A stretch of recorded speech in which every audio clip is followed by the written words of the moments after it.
All right, so 2026 season preview time for the Baltimore Orioles. Go first here to the preseason predictions. And the Orioles are predicted to win the East with just 87 wins, though. If you look, the whole American League is really jam packed. Nobody's predicted to win more than 87 games. The spread in the divisions here 11 games, 16 games, 9 games. So that's a little weird. So the American League is really competitive this year.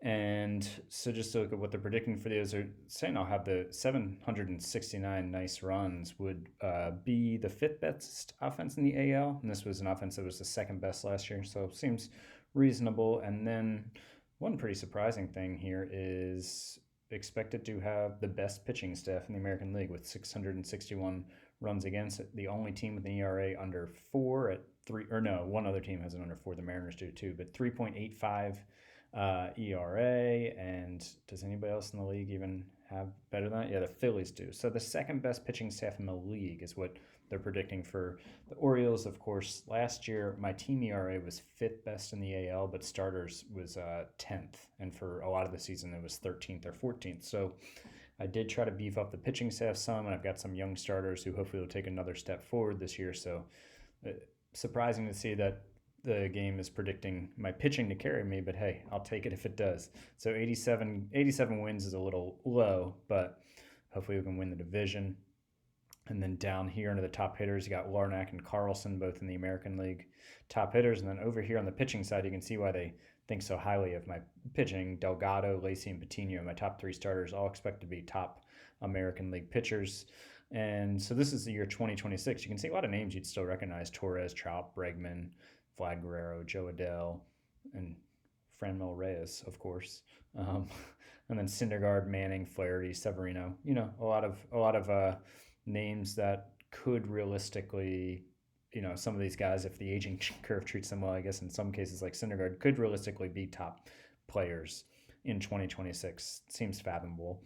And then the National League, a little bit more expected win totals here, 95, 90, 90, and team expected to finish 24 games out, 19 games out. That's a little bit more what you'd expect.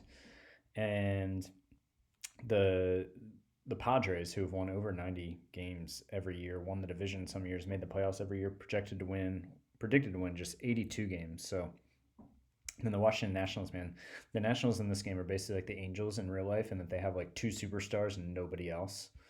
Let's meet the team. So they have Juan Soto, Mookie Betts, and then are just terrible. So anyways, thought that was kind of funny. And then so there we go. 87 wins, 5th best pitching staff in the AL. Or no, 5th best offense in the AL. Best pitching staff in the AL. We'll see how that plays out. Going to the team. Let's go to these roster and transactions like I talked about in the last video when I was in spring training. Reese Albert, starting right fielder, out for 2 weeks to start the year. And then, of course, he'll miss maybe another half a week to a week on rehab.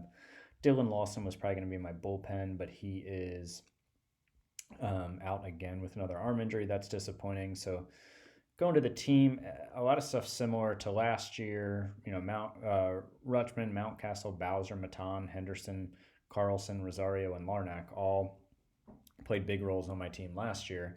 And then right field, Albert's out. Remember, I said 4 different guys were vying for that spot, but actually 2 of them made the team, and I'll explain how in a minute. Colin Hall and Daniel Cabrera, both are guys who have ripped it up in the minors. They're both like 26, 27 at this point, and in the limited time they've been in the majors have both played really well. So I'm going to just let them split this job for a couple weeks while Albert is down there, and then Albert will come up and replace one of them. And the way I was able to fit both them on the roster is I'm carrying just one backup infielder right now, Rylan Bannon.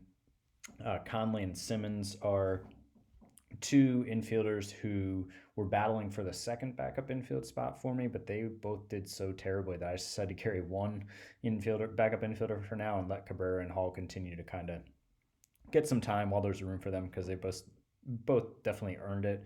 When Albert's back, at least one of them will go down. At that point, I might decide I need a second infielder. They both might go down unless one of them is just lighting the world on fire. Pitching, Stapler and Stone were battling for that 5th starter spot. Gave it to the veteran Stapler.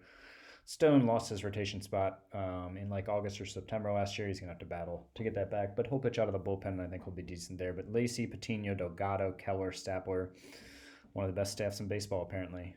Lacey had a pretty mediocre spring. Patino and Delgado were both awesome. Hopefully, Lacey can bounce back from that down year last year. And then bullpen, Little and Feltman both pitched out of my back in my bullpen last year too.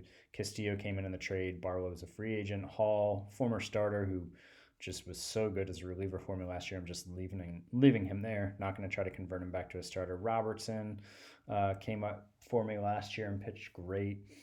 Brady Corrigan is a nice story. 20th round pick in 2021, and he's looking to turn into. He's 27 now, but he's looking like he's a decent bullpen piece. He could probably start if I needed him to as well. So that's the team there. And then just to look at how the minor league system is still ranked 9th, even though a few guys fell off. They're no longer prospects because they have over the 75 days of major league service, still a pretty decent farm system. And I've got 6 top 100 prospects, which is pretty good. Bob Maldonado, of course, the free agent signing or international free agent signing back in 2022, pretty much a full-time DH. He can't field, but man, if his bat progresses, he's going to be awesome. He's in high A ball this year for me at 19. Franklin Sanchez was an international free agent signing. He didn't get a ton of playing time last year and wasn't great in rookie ball. Because he had a pretty major arm injury at some point in the year. And so I'm going to start him in rookie ball again and just see how he does. He could play higher, but I'm not going to rush him. And then Henry Wallen, I got from the Yankees last year in a deal. Wasn't in a top 200 prospect when I got him, but he just crushed it last year and is now the 34th best prospect in baseball. And I could probably push him more. He's only in high A as a 25-year-old, which isn't great. But not to get into it too much, I'm going to leave him there because basically with the way the computer is managing their minor leagues, that's kind of where his talent level is right now. And I think he'll be able to move up quickly, but he's in high A for now. Cosme is he's too young to consider 49th best prospect. Too much can happen. He's 17. Josh Milliken was my second round pick in 2023. And so he is a top 100 prospect. And then Ben Schilt was my first round supplemental pick in just last year. He's the number 80th prospect. And then some other guys. Bills was a pick last year in the first round, supplemental, 36 overall.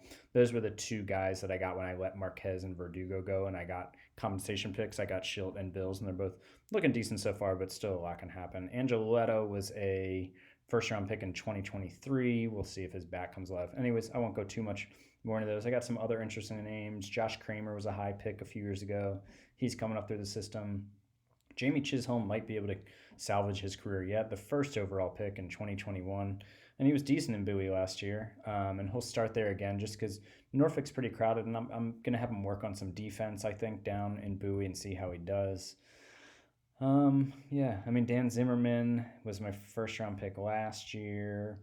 That kind of sums it up. And then I guess a couple other interesting arms I have in Norfolk and could make an appearance is Mr. Jack Perkins, who was my 8th overall pick in 2022. And he's a solid AAA pitcher. I'm not sure he's going to turn into too much more than that, but we'll see. I think he could be a 5th starter / bullpen guy if I need him to be.